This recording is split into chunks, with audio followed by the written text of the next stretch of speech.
देखिए 88 से धीरे धीरे उन्होंने टेररिज्म को शुरू किया। कुछ लोगों को मारा 88 में, और हम लोग तब यही समझते थे कि चलो कुछ को मारा, अब हमें नहीं मारेंगे। ये हम लोगों की एक धारणा होती है कि चलो उनके साथ हुआ, हमारे साथ नहीं हुआ। फिर टीकालाल टपलू जी को मारा, एक बहुत प्रोमिनेंट फिगर थे, वहाँ के जाने माने हस्ती थे।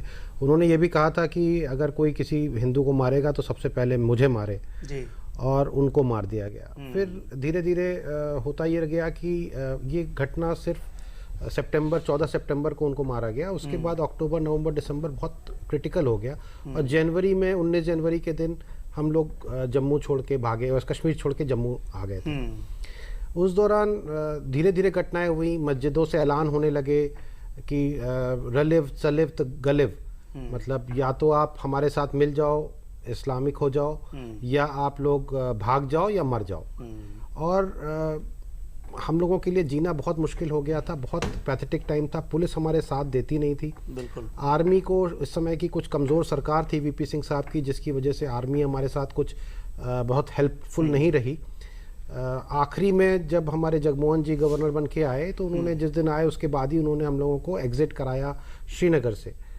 तो कहने की बात यह है कि हमारी कौम कोई पैसे के लिए गरीब नहीं थी कि हम लोग वहाँ से छोड़ के आ गए। हम लोगों को माइग्रेंट्स कहा जाता है, माइग्रेटेड हैं हम लोग, ऐसा नहीं है। अगर माइग्रेंट्स होते तो वापस चले जाते, आज भी नहीं जा पा रहे हैं। तो कई चीज़ें ऐसी हैं जो हम ये कहना चाहेंगे कि वो जो स्थिति थी, हमारे पड़ोसी हमारे दुश्मन थे। हम एक मोहल्ले में रहते थे, जिस मोहल्ले में मान लीजिए अगर 10 परिवार हिंदू कश्मीरियों के हैं, हिंदुओं के हैं, तो 500 परिवार वहाँ मुस्लिमों के हैं। हम वहाँ लड़ नहीं सकते थे, और अगले के पास AK-47 और लेटेस्ट वेपन्स थे, जिसको पुलिस वाले रोकते नहीं थे। वो जहाँ चाहे आ सकते थे, जा सकते थे, उनके ऊपर कोई पाबंदी नहीं थी वहाँ पे।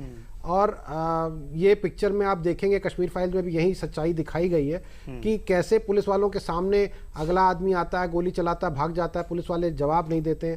तो कहीं ना कहीं एक पूरी फेलियर ऑफ द गवर्नमेंट था, जो हमें नहीं बचा पाया उस स्थिति से, और आज भी वो स्थिति नहीं है कि हम वापस जा सके। बिल्कुल। हर्ष जी, ये IB के एक अधिकारी हैं मलिक, तो मजबूत सरकार चाहती थी कि पलायन हो, उसकी नीतिगत निर्णय था। दीपक जी, जो भी परिस्थितियां थी उस समय अखबारों में इश्तिहार दिए जा रहे थे, अखबारों में बयान छपवाए जा रहे थे कि हिंदू छोड़ दे कश्मीर। ये कैसे हुआ कि अखबार बयान छाप रहे हो उनके, मतलब ये कैसे बदल गया सब कुछ? कश्मीर एक्चुअली पूरे अपने आप में एक अलग चीज़ है। कश्मीर की तुलना आप बाकी जगहों से नहीं कर सकते, क्योंकि वहाँ की ज्योग्राफी अलग है, वहाँ की सोशल लाइफ डिफरेंट है, वहाँ सब चीज़ें बहुत अलग चलती हैं। और न्यूज़पेपर क्या, सब कुछ सरकार उन्हीं के लोग, चीफ मिनिस्टर चाहता था ये हो, वहाँ के मंत्री चाहते थे, गृह मंत्री उन्हीं के थे जो चाहते थे ये हो, आपके देश का गृह मंत्री ही चाहता था ये सब हो, और आप किसी और को ब्लेम करें इसका कोई मतलब नहीं है। गृह मंत्री हमारा कश्मीर से था, तो श्रीलंका से कोई मतलब ही नहीं है। गृह मंत्री देख नहीं रहा है कि श्रीनगर में क्या हो रहा है। बिल्कुल भाई, कहीं और का गृह मंत्री थोड़ी ना था कि वो ना देखे। और हम लोग बार बार कहें पाकिस्तान पाकिस्तान पाकिस्तान, क्या आज तो पाकिस्तान नहीं है। आज जितने मिलिट्री जो भी हो रहे हैं, आतंकवादी हो रहे हैं, वो तो कश्मीर के हैं ना। बिल्कुल, वो तो पाकिस्तान से नहीं आ रहे।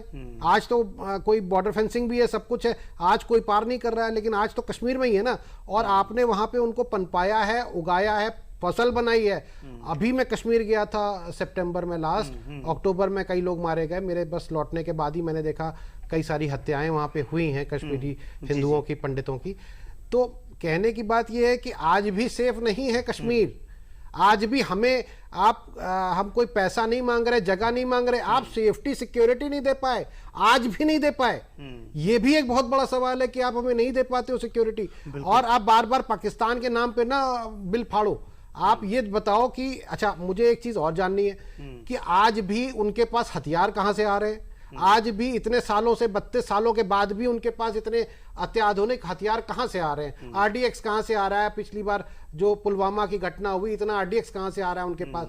क्या कर रही हैं हमारी सिक्योरिटी एजेंसीज? इतनी फेलियर है कि आज से 32 साल से आज तक फेल ही फेल है। वो आज तक नहीं समझ पा रहे कहां पे हथियार छुपाए गए हैं, कहां RDX भरा हुआ है, कहां वो लोग मार रहे हैं हम लोगों को। आज भी हम लोग उसी दायरे में खड़े हैं। आज आप हम बात करें 1990 की, 89 की, उससे क्या होगा? आज भी तो सेफ नहीं है।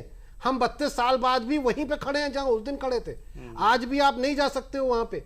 बिल्कुल। मैं इस बार जब गया, मैंने वहां लोगों से बात किया, मेरे को जो उनसे समझ में आया वो सिर्फ एक चीज चाहते हैं, वहां पे शरिया कानून लाना चाहते हैं। खैर उनको शरिया चाहिए वहां पे। ये साफ साफ शब्दों में बताया उन्होंने कि हमें शरिया चाहिए, हमें और कुछ मतलब नहीं, हमें हिंदुस्तान का नहीं रहना। हिंदुस्तान, उनको पाकिस्तान के साथ भी नहीं जाना। वो तो पाकिस्तान के नाम पे अपना काम करते हैं। बिल्कुल। चलिए, कश्मीरी पंडितों का पलायन हुआ तो कम्युनिस्ट पार्टी के लोग